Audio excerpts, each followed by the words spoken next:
Good day, Crime Talk aficionados. My name is Scott Reich, and this is Crime Talk. It's February 28th, 2024, and guess what?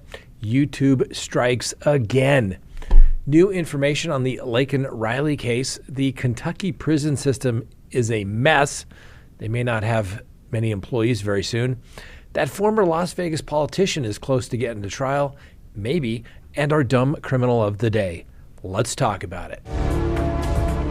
Hi, lawyer.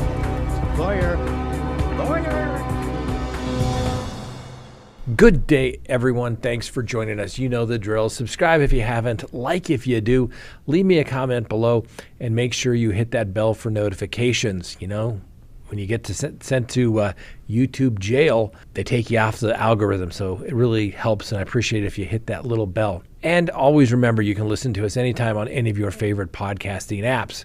Well, we had a live last night, and we talked about a case going on down in Santa Fe right now regarding Hannah Gutierrez, who is the armorer in the death case regarding the videographer Helena Hutchins. Alec Baldwin will soon be having his case heard there as well. And throughout that case, the issue has been the firearm in which the Helena Hutchins was killed.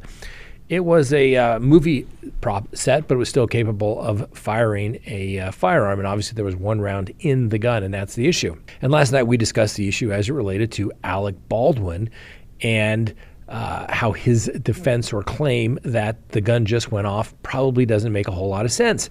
And since I am what's the word I'm looking for? Since I like to bring people true information, accurate information, I brought a real 1873 Colt 45 from that time period. It's an antique, and we walked through it.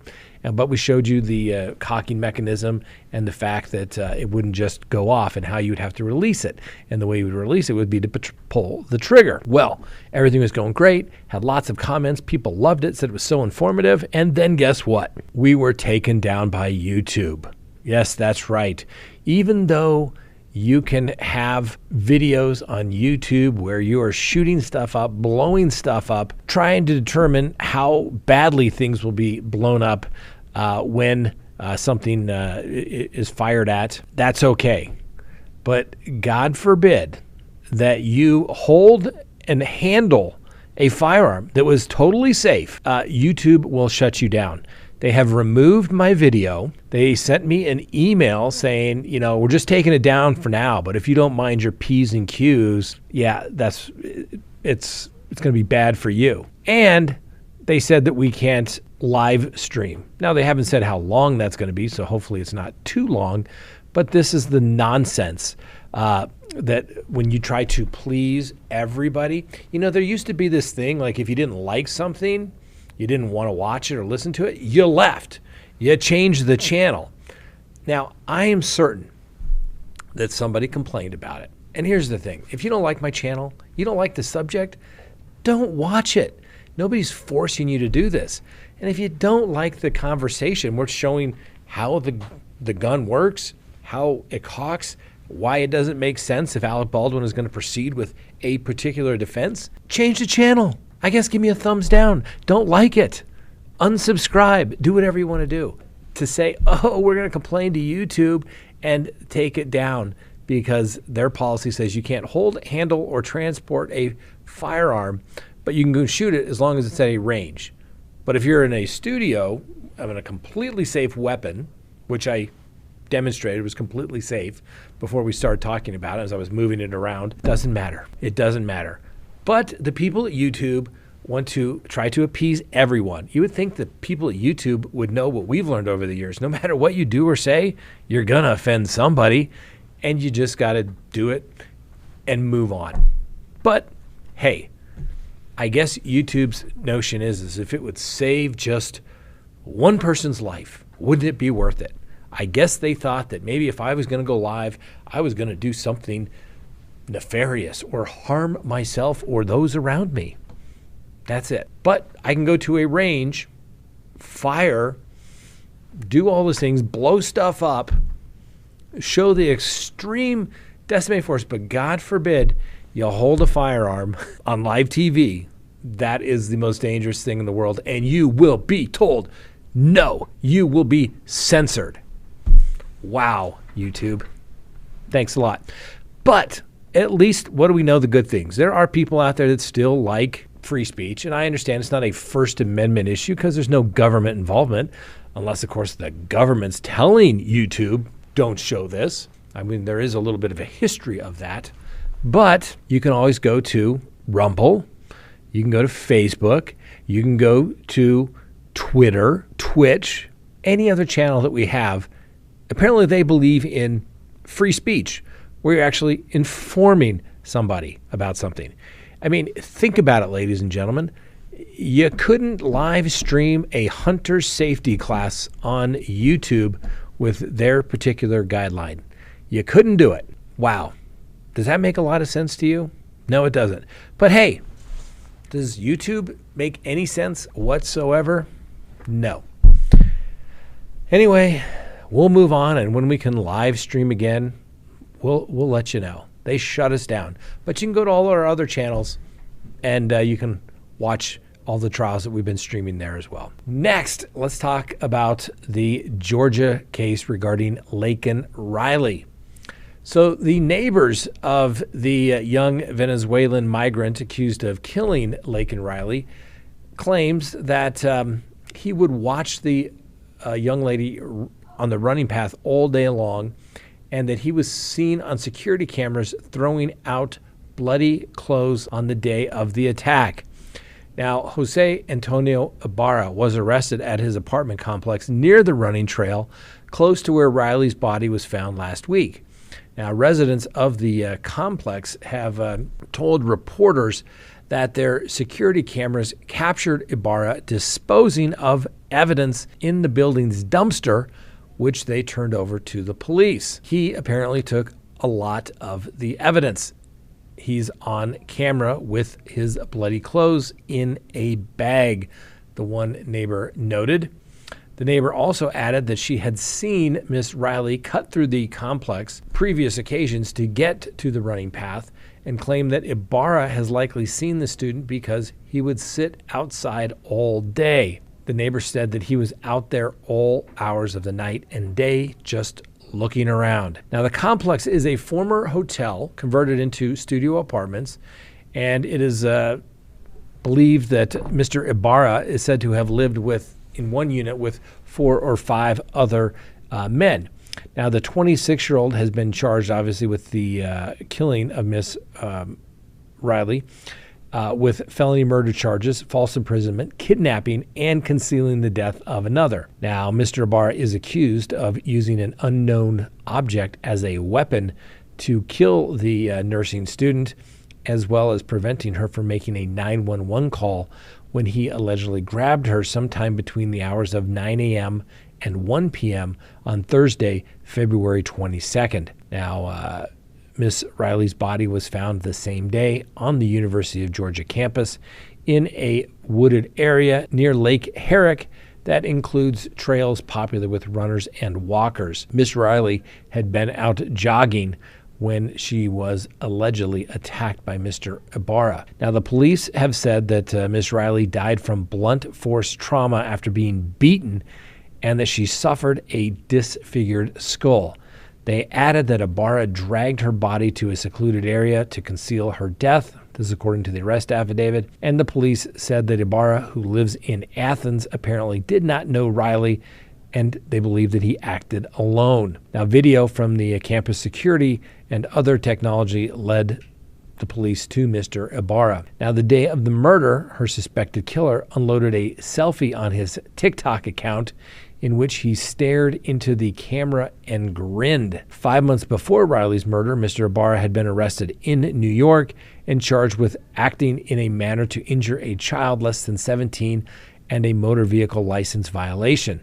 Now, he was ultimately reported to ICE, but the NYPD released him before ICE could get to him, before the detainer could be issued, and therefore he was released. We also know that Mr. Ibarra crossed the El Paso, Texas border back in September of 2022, but was also released from that detention center due to a lack of space. We'll just have to wait and see how this one plays out, ladies and gentlemen. Doesn't look good for Mr. Ibarra. Obviously, he gets the presumption of innocence like anyone accused of a crime does, but it doesn't look good. No word exactly whether he confessed to the police or whether he remained silent, but it sounds like there's enough video evidence that it really doesn't matter. Next, prison's gone wild. Pretty soon there won't be anybody left to work in the Kentucky Department of Corrections. So what we know is that at least 30 workers with the Kentucky Department of Corrections were caught having sex with inmates behind bars during a 16-month period, while others were found to have smuggled drugs and even guns into the facility. Just don't do it live on YouTube, that's for sure. Anyway, the investigation revealed 59 cases of employee on inmate sexual offenses in the past 5 years, with 35 cases involving possible criminal charges. Most recently, Amanda Kulka was charged with third-degree sodomy earlier this month for allegedly having a sexual relationship with an inmate half her age. Now, the inmate, who has not been identified, was serving a lengthy sentence for burglary, assault, and theft. And meanwhile, at least 14 others were caught smuggling drugs like Suboxone and methamphetamine into prison in exchange for money. One officer faces charges for, like I said, bringing in a handgun as well. Now, there's been a total in Kentucky of 62 employees who were either fired or resigned across 13 state prisons and minimum security camps, which together house about 11,000 inmates. Now, some people have speculated that the troubles in Kentucky extend beyond inappropriate relationships or smuggling, and that the same holds true for correctional facilities across the country. Now, I will tell you, this is actually a very big problem. I recall a case where I represented a sheriff deputy years ago who was smuggling cigarettes and I believe some marijuana into the facility. He got maxed by the judge. The judge said you had a badge, you had an obligation, a job, and you spit on it. I remember his words, and he gave him the max penalty. I'm telling you, this has become even more and more of a problem. In prisons now, people have cell phones, and how do they get in there? Well, it's not everybody's just throwing them over the fence. They're getting in there because of the prison officers that are working there. Now, I'm sure there are lots of good detention officers. I know there are. It's always the bad ones, and they do it for money. Why? Because they don't make a whole lot of money as a correctional officer. So you have to take away some of that incentive, I would guess, or you have to make the consequence so great that there is no incentive to do it either way. Now, I can also tell you that somebody going to prison that was a correctional officer is not going to have a fun time. So I would think that would be motivation in and of itself. But like I said, it is a big problem with contraband going into jails. Every booking area always says it's a crime to introduce contraband into the jail. That could be anything from gum to weapons to cell phones, you name it. But yet people still do it. And I can tell you it's a problem. I've had clients that have literally said, hey, some of the best drugs they've ever had have been in custody. I've had clients that never did drugs until they went to prison and they got hooked, addicted in prison. It's a huge, huge problem, ladies and gentlemen. And I think Kentucky provides a good example of it, and hopefully they crack down, because who's running the place if all the guards are going to be going to prison soon too? Something to think about. Next, this guy didn't like the criticism, so he allegedly killed the person criticizing them. So new evidence has been presented in the criminal case against the former Clark County public administrator. Remember this guy? Robert Tellis. And it apparently includes a death threat voicemail made to the Las Vegas Journal reporter, Jeff German. Now, German apparently received the voicemail back in February of 2022, according to prosecutors. And like I said, Mr. Tellis is accused of killing the longtime Las Vegas reporter who was found stabbed to death outside his home in early September of 2022. At the time of his death, investigators said German was working on a series of reports detailing allegations of misconduct against Mr. Tellis in his official capacity. Well, the attorney for Tellis said that he was made aware of the voicemail and listened to it with his client. And according to the attorney, the voicemail was related to an article German wrote about extremism in America. And he told people outside the courtroom that the recording is between 40 and 45 seconds and laced with some expletives and some references to President Joe Biden. He described the male's caller's voice as a higher-pitched male than his client, telling the reporter he didn't believe it was Tellis's voice on the phone. Now, Tellis is scheduled to begin trial next month on March 18th. However, his attorney wants to push that date back given the search of Mr. German's devices, which is ongoing. So an attorney from the Review Journal, where the reporter German reviewed, are going through all of his documents. And apparently they've made progress going through that, but they believe that it could take up until the end of the year to go through the 6 devices that Germans had, which include 4 laptops and a hard drive. And like I said, they're thinking maybe 6 to 8 months. Now, I'm not sure why the police aren't doing that. I think the defense is doing it to see if there's other people that made threats that could be basically an alternate suspect so that Mr. Tellis would be obviously found not guilty. Now, Mr. Tellis had repeatedly tried to get the attorneys that are going through all of those hard drives removed from the case, but then he hired his new attorney, and apparently now everybody's okay with that. So we'll see. If you remember this case, this was the case where the Mr. German was stabbed outside his home, and the guy in the big hat, and coincidentally, allegedly, the hat and the clothes were found at Tellis's home. Interesting case. Should make a good trial. Gee, I sure hope we can bring it to you on YouTube, but I don't know. They may not let us be live streaming by then either. I don't know. Gee, we've shown knives on here too before. I wonder what they're going to do with that. And finally today, our dumb criminal of the day. Please meet Ronte Stokes. Yes, Ronte. Common spelling. Now, he is an ex-felon. Well, I guess he's a felon, but recently out of the penitentiary. And he attended the wedding of his sister, Anita Brooks. Now, apparently, things didn't go quite as planned at the wedding. And Mr. Stokes got into a little family squabble with the bride, his sister. It's alleged that Mr. Stokes then battered the bride, his sister, and created quite a disturbance at the reception. After striking the bride, Mr. Stokes was escorted out of the reception hall and then struck several other victims in the group, and the police charged him with also striking a 65-year-old mother, a niece, and his brother-in-law, and another bridesmaid.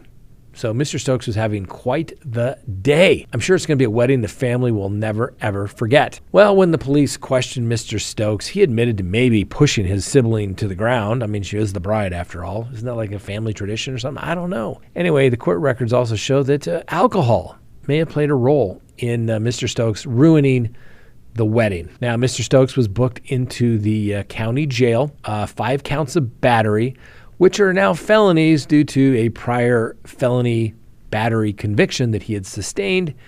And he has also got a bunch of misdemeanor criminal mischiefs on his record as well for this last little escapade as well, for throwing a ceramic lawn chair into a glass door when he was being removed from the reception. Yep, and Mr. Stokes, a man who has a lengthy rap sheet, has been convicted quite recently with a disorderly intoxication and was recently fined $500. He's also been found guilty of possession of fentanyl and marijuana and has spent a combined total of more than 10 years in the Florida Department of Corrections. I mean, I don't know about you. Don't you do that at all of your big family events? I mean, not just have a little dispute. Hey, can you pass the salt? No. Oh, no. Push the bride down. I want to know is, where was the groom? No mention of the groom getting involved in anything. Very odd to me. You think the groom would be there defending the bride's honor? I don't get it. I have a couple of weddings that I need to go to here in May. I assure you I will not be doing a Mr. Stokes and pushing any of the brides down. So you all have my word. All right, thanks for watching. We'll see you next time on Crime Talk.